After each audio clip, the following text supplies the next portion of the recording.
Hello. Well, thanks to Black Harbor for putting this book out, and thanks to everyone here who has showed up to be a part of the event. This is not exactly something that I had written out. I would like to share with you about a poet who is among my favorites.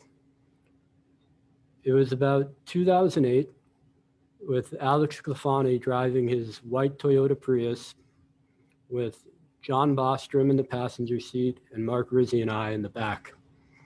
It's about 1 a.m. and all of us are coming back from college and a concert. And Alex turns on his music in order to stay awake for the drive. Young men as we are, the music is loud, and Mark and I, who had been drifting off, are awoken.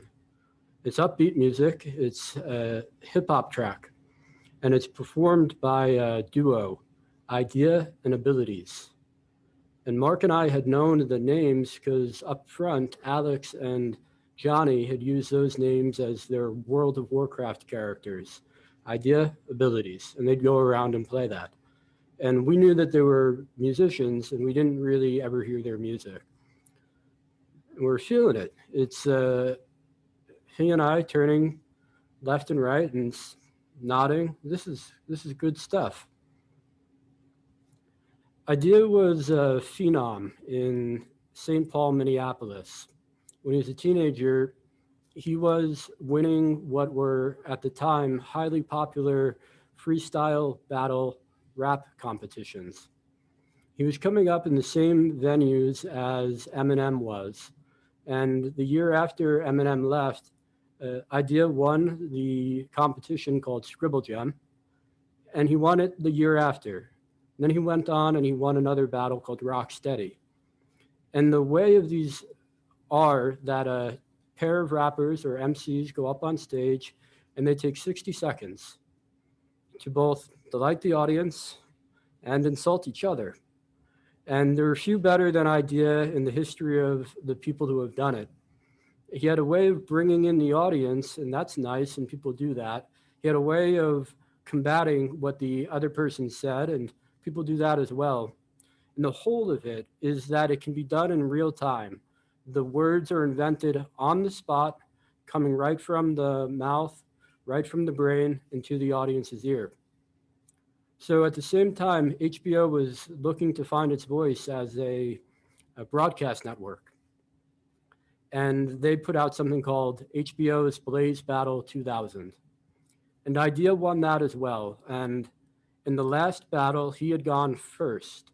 And that meant that no matter what, his opponent would have had something to be able to say. And so in his very last line of his second verse, which was his last verse, he had the line, "I just got all up in your face, and it's your turn now, and you got second place."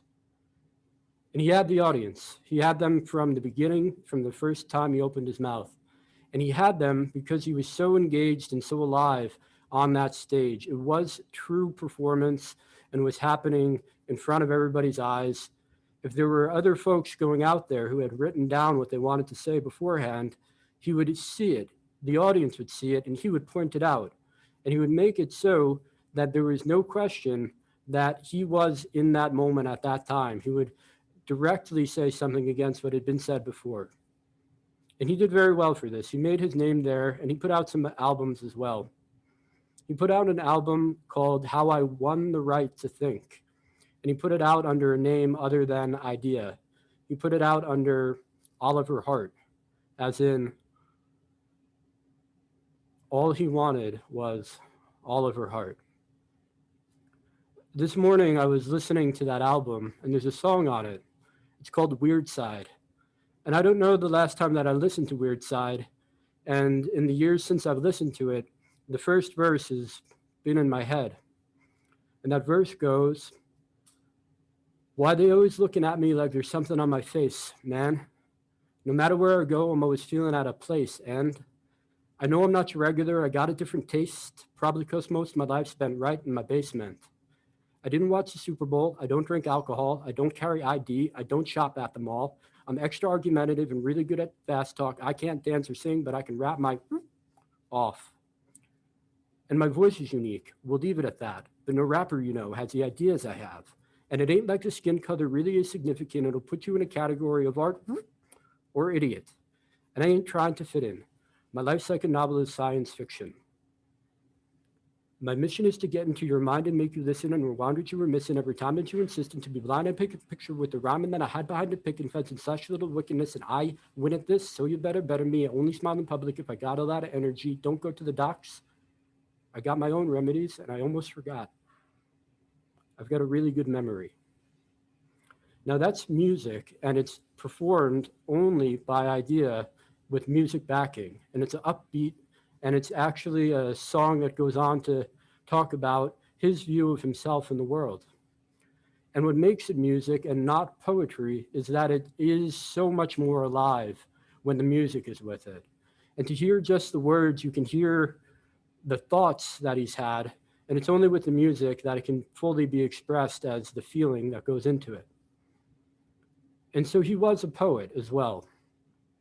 He was a poet in that there are many pieces that he's done which have music backing that are also performed without music.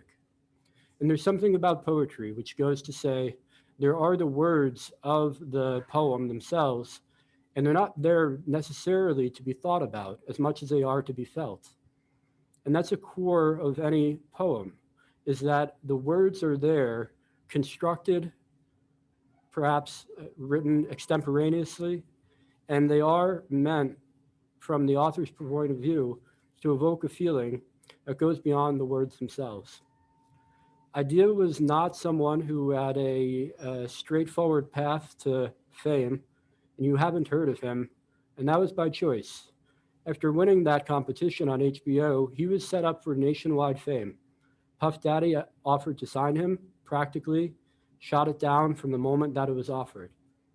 He went on for the next 8 years of his life to be a highly acclaimed rapper for his speed, for his words, and for his ability to work with his DJ. And that DJ abilities would, on a live set, come up with a little bit of music, and then Eyedea would, in that live set, freestyle back on the beat. And both of them would go back and forth and enjoy themselves. And that was the core of that duo, was the enjoyment of performing. And I say he was a poet. There are certain things that he's done that have lived beyond those songs. If you are a fan of Eyedea, you might know the song Weird Side.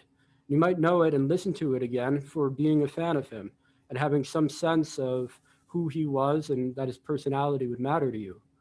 And he's done other things. He died when he was 28 years old in 2010. And 9 years prior, he had come out with a poem.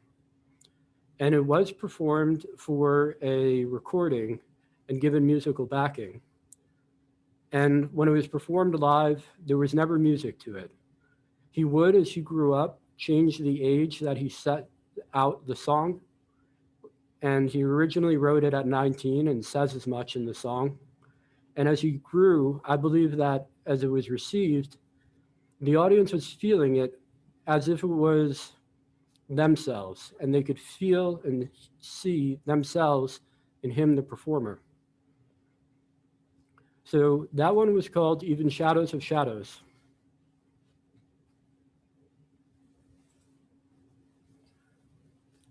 And Even Shadows of Shadows goes like, I stand alone, burned over bridge over that troubled water, no longer hiding from my personality disorder. So if you want to dine in my life, come and stay at Madness's favorite little corner, because even shadows have shadows. I was born a thorn away from the rotten petal, a forgotten rebel, wrapped in the absence of heaven's heavy hand to develop an evident level of benevolence, so it's probably better I sold my soul to the devil. This is a song for anyone out there who thinks they know me. Don't pretend to understand any of the issues that I'm holding. I was in a rush to grow up, but look, Mom, no guts, just a stomach and disgust. And the fear that I might go nuts this year if I don't slow up. You'll see me on my way, and one day this will kill me. I guess it's okay. I've lost all faith in a world so full of hate, and I don't love music. I just use it to escape. But wait, I've been walking between wanting to punch someone in the face and putting a bullet in my head to leave the human race. Everything takes its toll, but there's no tolls I can take. And I haven't yet found a good reason to be awake. I'm introducing the crow to bones I had behind my smile, and I'm angry at the universe for the way she treats me now and keeps me down.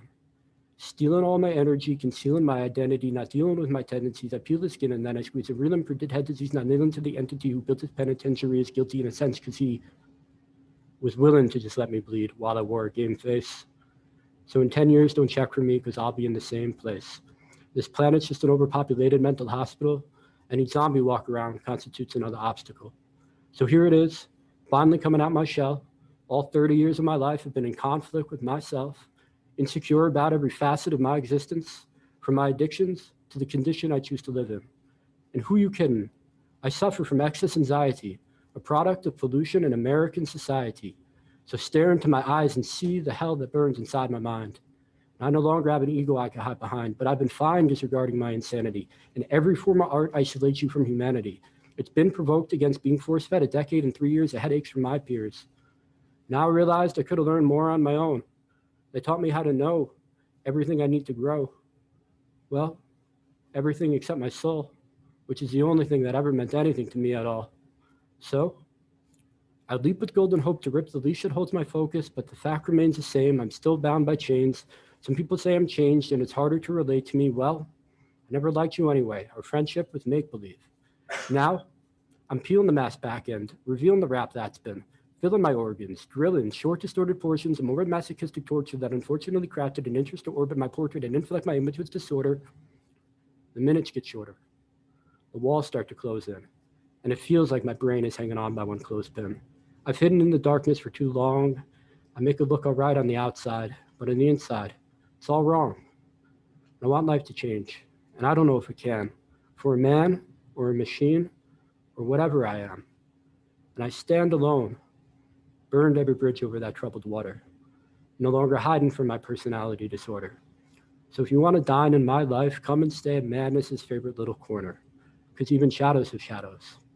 My secrets are eagerly screaming to tear my dreams away, and even shadows have shadows. Welcome to the dusty subconscious of an actor who murdered his childhood to stop the audience's laughter. Even shadows have shadows. And how am I to break free from my fears when I don't like what I see and I can't feel what I hear? Even shadows have shadows, so don't judge my book by its cover because my story is just as screwed up as any other. Now in that, there's a sense of a 19-year-old boy who is feeling something. And as he performed that for the first time at 19, you can know that everyone in that audience felt it. And you can feel and believe that there were people feeling that same way who had no way of putting a voice to it.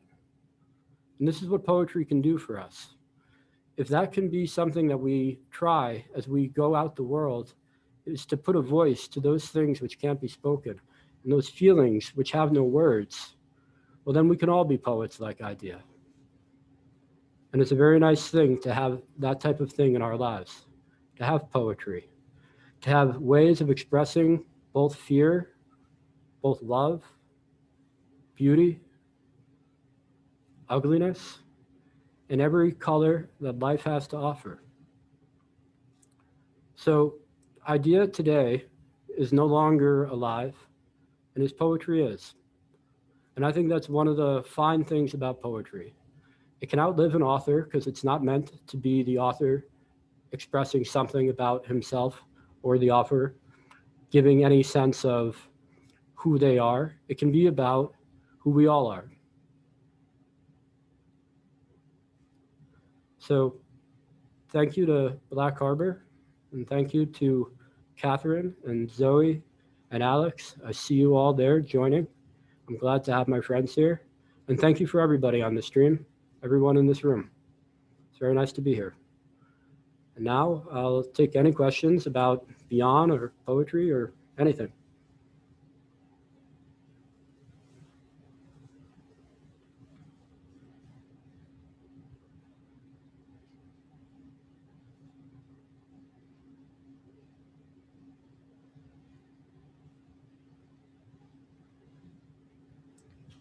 All right. That's up. Quick question. Oh, hello. Yep, we can hear you. Peter? Hey, unrelated to your poetry, just give us an update on what it's been like to be a world traveler in these times. Well, if you go around the world and you expect it to be different anywhere, you'll find yourself sadly going to anywhere else in the world is very much like here. People are being apart in very public places where they'd ordinarily be together. They are being very to themselves and to their loved ones and to their most closely held interests. And as well, they're all coming together. When I was down in trying to find my way through a city one particular morning and I didn't have a money for the coffee, I'd only been shopping at the one coffee shop, and I think it's because it was the only shop that would say, how do you say that? You look for things that are familiar when you don't see anybody around. And when I didn't have the right amount of money, the fellow just let me go and expected that I would get back to him the next day, knowing that he was in a city which ordinarily has millions of people, in a shop that ordinarily has hundreds going in and out. I was maybe one of five that was in there in any given day. So it was a way to bond in a place that would ordinarily be quite busy. So it was very nice in overall, all respects, very nice. You got another question? Oh, sure. So from Zoe, can you tell us a little bit about what inspired your poetry? Certainly, it's an expression of all the things that are around in the world as I have encountered them. I'll share one example, which is the one about a friendship is like two chicks in a nest. I like to use this one because it came from two different people, my uncle and a woman I wanted to date. And the idea of it is that the previous week to me going out with her, my uncle had been on his back deck watching robins. And one of the birds fell out the nest. And that's tragic, and the poem reflects that. And the other side is joyful, that my uncle, who has worked 40 years continuously to provide for his family, is now at the age of 70 or so, spending hours at a time watching robins in a nest, following their patterns. And he has a way with speaking at length. It was for great duration that I was hearing the story of the robins on that day. And then the other end of it, this woman, we went out, we had a nice time, and afterwards we attempted to text and we attempted to say hello and we attempted to meet up again. And the trick of it was we never did. After a nice day, we never got together again. And so the poetry in that one is that friendships are like birds in a nest. You can protect them, you can do all you can, and it's just to say when they try to fly too early, they might just crash. And that might have been what happened with me and her. And that might be something that's possibly happened to other folks. And to say one thing about the story now is all right, and I'm happy to say it. On the other side of it, the poetry is really an attempt at showing, and I like to think that some people will see it as something that happens for all people. And we all experience things like that, friendships that just end earlier than might otherwise. And there's more like that, often just something that's happened, sometimes a bit more wordplay related, but all over. Another question? Sure. Sure. There's two here. It seems one's for Josh and one's for me. I'll continue with mine and then call up Josh. It'll be fine. So Alex asked, did I find it difficult when you began writing poetry? Do I sit down and write poetry, or does it come in day-to-day activities? So the first poems in this book, they're not in order by any means. About 11 of them I wrote in rapid succession. I wrote them and I sat down and I I was so inspired by a book that was given to me by the woman who this book is dedicated to. Ksenia, on my 29th birthday, gave me a short book of poems, and it was while we were on a company retreat. And as my business partner, she's done quite a good thing for my professional life. And as my friend, she gave me what might be one of the best gifts I've ever received. And that book, as I was reading it on the plane, was a very brief set of poems, each one no more than a page. And I began to read them and then write responses. So the first ones came like that, all at a time. And then others came about in the day-to-day of living. And that might mean being out at a bar here in Syracuse and writing them on my phone. That might mean being more in nature and then writing them on a pen and paper. So I'll go on now to give Josh a seat for the question that's there for him.